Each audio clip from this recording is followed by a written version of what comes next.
వందలాది మంది అభాగ్యులకు ఆపన్నహస్తంగా నిలిచిన అమ్మా నాన్న అనాథ ఆశ్రమం మరో అభాగ్యురాలిని తన కుటుంబం చెంతకు చేర్చింది.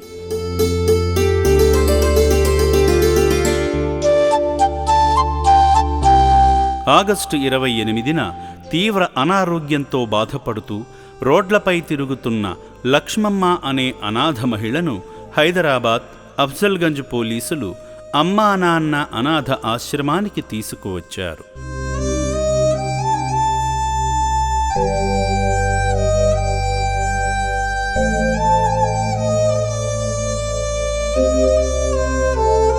సేవాశ్రమానికి వచ్చినప్పుడు వెంటనే చికిత్స అందించడంతో పాటు కుడి మోచేయికి లోతైన గాయాన్ని గమనించిన వైద్యులు ఆ గాయాన్ని శుభ్రం చేసి డ్రెస్సింగ్ చేశారు.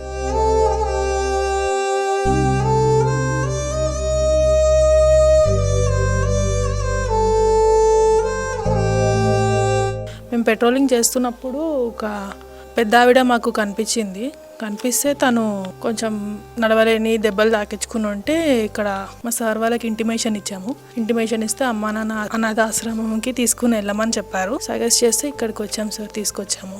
పోలీసుల ద్వారా తన నాన్నమ్మ లక్ష్మమ్మ ఆచూకీ తెలుసుకున్న మనవడు సిద్ధార్థ సెప్టెంబర్ 1న మహబూబ్ నగర్ జిల్లా బొక్కులోనిపల్లె నుండి రక్షణాలయానికి వచ్చారు.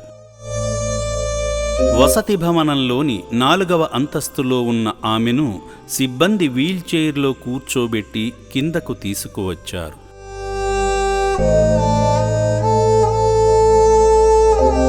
మనవడు వచ్చినా మాట్లాడలేని పరిస్థితిలో ఉంది లక్ష్మమ్మ. ఈ సందర్భంగా సిద్ధార్థ మాట్లాడుతూ తన నాన్నమ్మ హైదరాబాద్ ఉస్మానియా హాస్పిటల్కు వచ్చి అక్కడ తప్పిపోయిందని పోలీసులు అందించిన సమాచారంతో ఇక్కడకు వచ్చానని చెప్పాడు. మాది బొక్కలోనిపల్లి. నా పేరు సిద్ధార్థ. మా అవ్వ బొంబాయి అవ్వ లక్ష్మమ్మ. ఇలా ఆయన పేరు బొంబాయి నారాయణ అంటారు. పోయిన గురువారం వచ్చారు హైదరాబాద్కి ఉస్మానియా హాస్పిటల్కి.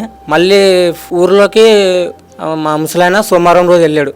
మళ్ళీ వీళ్ళు కనిపించలేదని కంగారు పెట్టారు. మాకు చాలా ఇబ్బంది పెట్టారు. ఇక్కడ రాత్రి సార్ ఫోన్ చేస్తే ఇప్పుడు ఇక్కడ వచ్చా, నేను తీసుకెళ్తున్నాను. చివరగా ఆశ్రమ సిబ్బంది లక్ష్మమ్మ ఇంటికి తీసుకువెళుతున్నట్లుగా సిద్ధార్థతో హామీ పత్రంపై సంతకం చేయించుకుని అతనికి అప్పగించగా నాన్నమ్మను ఇంటికి తీసుకువెళ్ళాడు.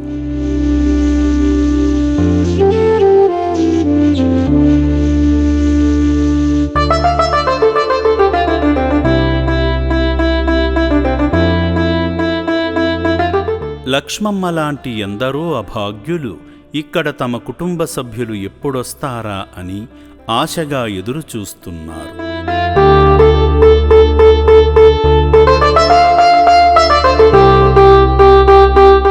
నిర్భాగ్యులను ప్రేమతో ఆదరిస్తూ వారి మానసిక, శారీరక ఆరోగ్యాన్ని మెరుగుపరుస్తూ వీలైనంత త్వరగా వారిని సొంత వారి చెంతకు చేర్చడమే అమ్మా నాన్న అనాథ ఆశ్రమం లక్ష్యం.